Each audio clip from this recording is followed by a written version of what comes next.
ما با هم در این ویدیو حقایق جالب درباره ادعای امارات روی جزایر سگانه رو با هم بررسی میکنیم. و اگر دوست دارید بدونین این ادعا به کجا رسید و این جزایر کدام هستن، تا آخر ویدیو همراه ما باشید تا از نتیجه این ادعا با خبر بشید. شنیدید امارات ادعا کرده تنب بزرگ، تنب کوچیک و ابو موسی که به جزایر سگانه معروف مال اون، چین و روسیه هم ازش حمایت کردن. اول که اومدن روی خلیج فارس اسمای من در آوردی گذاشتن، الان هم ادعای مالکیت روی جزایر سگانه رو کردن. آخه یکی نیست به اینا بگه اگر ایران بخواد به دوره تاریخیش برگرده، کل آسیا، نصف آفریقا و اروپا مال اونه. لازم نیست اصلا به دوره هخامنش برگردیم، فقط 300 سال که فلش بک بزنیم. ارمنستان، ترکمنستان، قزاقستان و ازبکستان مال ایران بوده. امارات که دیگه عددی نیست. حالا بریم ببینیم داستان چی بوده و امارات برای چی همچین ادعای اشتباهی کرده. سوال هاست که سر این جزایر دعواست و اصلا به نظر شما اهمیت این جزایر چیه که سرش دعواست و براش دندون تیز کردن؟ مساحت ابو موسی حدود 13 کیلومتر مربع، مساحت تنب بزرگ 91 کیلومتر مربع و مساحت تنب کوچیک 2 کیلومتر مربع. البته جغرافیا درس نمیدم و دارم براتون مثال میزنم. و تنب بزرگ و کوچیک میشه گفت که کسی داخل زندگی نمیکنه و ابو موسی سر جمع حدود 5000 تا جمعیت داره. این جزایر نه اونقدر وسعت داره و نه جمعیت زیاد و نه منابع خاصی، اما چرا از قرنها پیش از پرتغال و انگلیس و امارات گرفته دنبال این جزیره هستن؟ برای فهمیدن این سوال کافیه فقط به نقشه نگاه کنید. این 3 تا جزیره توی تنگه هرمز قرار داره که خیلی تنگ نیست و داره ادای تنگا رو در میاره، که اونم عمیق‌ترین قسمت خلیج فارس قرار داره که هر کشتی بخواد از خلیج فارس خارج بشه و وارد دریای عمان و اقیانوس بشه مجبور از کنار این 3 تا جزیره بگذره و همینطورم کشتی بخواد از خلیج فارس رد بشه مجبور از تنگه هرمز و 3 تا جزیره رد بشه. پس میشه گفت که تنگه هرمز دروازه بین خلیج فارس و دنیاست. اما چیزی که باعث میشه این 3 تا جزیره برای دنیا مهم باشن، تقریبا نفت کل مصرفی دنیا از خاورمیانه استخراج میشه که برای صادراتش کشتی‌های عزیز مجبورن از این 3 تا جزیره و تنگه هرمز رد بشن. از طرفی هم امارات، کویت، عربستان از بزرگترین وارد کننده‌های کالای آمریکایی، چینی و اروپایی و بازم مجبورن از تنگه هرمز رد بشن و کالاها رو تحویل کشورهای عربی بدن. پس حالا مشخص شد تنگه هرمز چرا مهمه، اما ربطش چیه به این 3 تا جزیره؟ میگم خدمتتون. چون این جزایر توی عمیق‌ترین قسمت تنگه هرمز قرار دارن. حالا به نظر شما کشتی از کجا رد میشن؟ آفرین، از عمیق‌ترین آبها. پس مجبورن از کنار این 3 تا جزیره رد بشن و هر کی مالکیت این 3 تا جزیره رو داشته باشه میتونه تنگه هرمز رو کنترل کنه. و اگر ایران نیروی دریاییشو بفرسته و 1 هفته تنگه هرمز رو ببندن، تمام معاملات دنیا به چرخ سگ میره. فکر کنید تو این سرمای زمستون مردم گاز برای گرم کردن خونه نداشته باشن، که البته خیلی از نیروگاه‌های برق هم با گاز کار میکنه. آب میجوشه و بخارش توربینا رو میچرخونه، اینطوری برق تولید میشه. بدون گاز برقی هم در کار نیست. نفت که نباشه تمام وسایل نقلیه از کار میافتن. تازه کارخونه هم به خاطر نبود گاز و برق از کار میافته و نه کامیونی سوخت داره که بتونه کالا رو جابجا کنه و اینطوری کالا روی دستشون باد میکنه و نمیتونن به کشورهای عربی چیزی صادر کنن.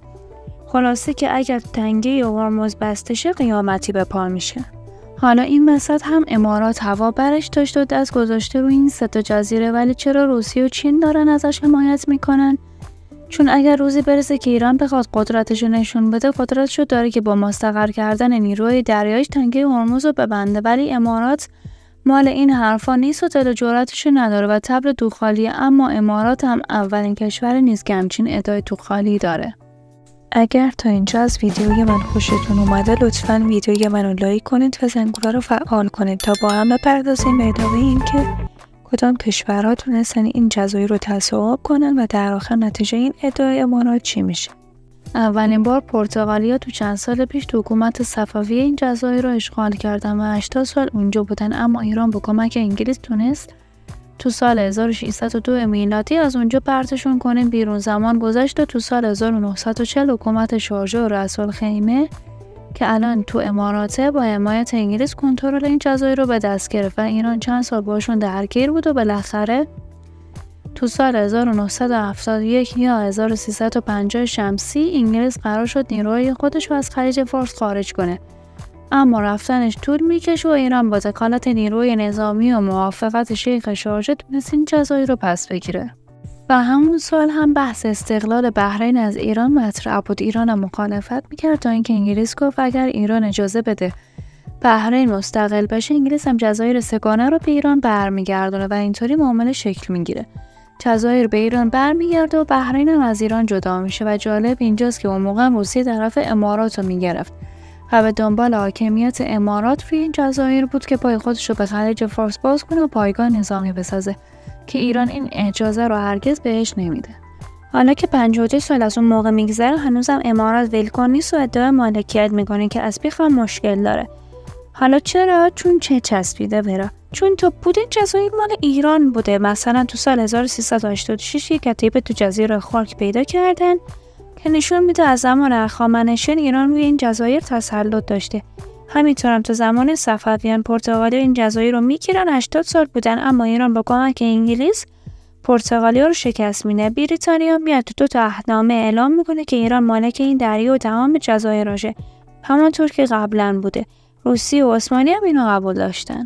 تو سال 1850 میلادی به تاریخ 1229 شمسی از این سال به بعد جفتک انداختن انگلیس شروع میشه. به این بهونه که دزدای دریای کشتی‌هاشون رو غارت میکنن، نیروهاش رو وارد خلیج فارس میکنه، شروع میکنه با حمایت از شیخ‌های عربی حکومت‌های کوچیک عربی تحت حمایت انگلیس تو خلیج فارس درست میکنه و برای خودش مستعمره میگیره. امارات، قطر، بحرین همه زیر نظر مستعمره انگلیس بودن تا 50 سال پیش. تو سال 1350 بود که مستقل شدن، دولت تشکیل دادن، پرچمدار شدن، وگرنه قبلش چند تا جزیره بودن که تو هر کدومش زیر نظر انگلیس داشت حکومت میکرد. حالا کشوری که فقط 52 سال از مستقل شدنش میگذره چرا ادعای مالکیت روی این جزایر رو داره؟ داستان از این قراره که تعدادی محدود عرب اهل شارجه تو ابو موسی ساکنن و توی توافقنامه‌ای که ایران با انگلیس داشته نوشته ایران میتونه کل ابو موسی رو تصرف کنه و پرچم خودش رو ببره بالا، به جز منطقه‌ای که شهروندان شارجه در اونجان. شارجه هم میتونه فقط توی اون منطقه و پاسگاه محلیش پرچم خودش رو ببره بالا، نه پرچم امارات. ایران هم برای مدت این شرایط رو میپذیره تا قائل ختم بصیر بشه، اما امارات چند بار به سازمان ملل شکایت کرده چون تعدادی از شهروندانش ساکن اونجا قبلا هم یه مدت شیخ عرب اونجا ساکن بوده. این جزیره مال امارات، اما شکایتش بررسی نکردن و گفتن بچه بیا پایین، بارو بذار باد بیاد. ایران گفت شهروندان و شیخ‌های شارجه ساکن بودن در اون منطقه و تحت فرمان و تابعیت دولت ایران بوده و مستقل نبودن که اوج درگیری هم به سال 1391 برمیگرده وقتی که دکتر محمود احمدی نژاد که برای سفر به استان هرمزگان رفته بود یه سرم به جزایر ابو موسی میره و سخنرانی میکنه و همین باعث شد که امارات فشاری بشه که این نقض حاکمیت امارات. آخه کدوم حاکمیت؟ با دفاع و اکثر کشورهای عربی هم از امارات اومدن حمایت کردن به که اروپا و آمریکا هم گفتن ایران با این کارش فقط آتش بیاره محرکه شده، بیاد بشینید با هم مذاکره کنید و روی همدیگه رو ببوسید تا قضیه تمام شه بره. طرف هم عده گفتن بیاد استانی برای خلیج فارس یا دریای پارس تشکیل بده و مرکز استان هم بشه همین جزیره ابو موسی و قشنگ میخه خودمون رو بکنیم چشم اونا و محکم بکوبیمشون وسط و احتمالاً چون درگیری بیشتر نشه این اتفاق نیفتاد. خب اینم داستان جزایر سگانه. لطفاً برام بنویسید نظر شما درباره این ادعای توخالی امارات چیه. مرسی که تا انتها همراه من بودید و اگر از ویدیوی من خوشتون اومده لطفاً کانال منو سابسکرایب کنید و زنگوله رو فعال کنید تا از ویدیوهای بعدی من مطلع بشید.